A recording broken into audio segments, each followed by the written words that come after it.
kebiasaan atau resam belelesen di dataran tinggi Gayo, Kabupaten Aceh Tengah.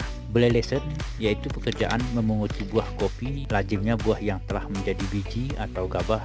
Nah, jatuhnya buah kopi ke bawah disebabkan oleh beberapa faktor, dimakan oleh iguana, di dalam bahasa lokal disebut cangcinguk, atau karena terlalu lama dipetik, dan karena kopi tidak terawat, artinya tidak dipangkas, jadi tidak bisa diambil buah kopi yang paling atas. Itulah penyebab terjadinya buah lelesen.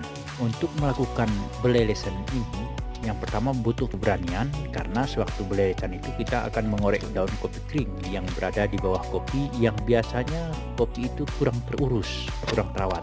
Yang kedua, butuh kesabaran, karena biji-biji kopi yang telah menjadi gabah biasanya tertimpa oleh daun kering dan harus dikorek-korek baru dapat mendapatkannya.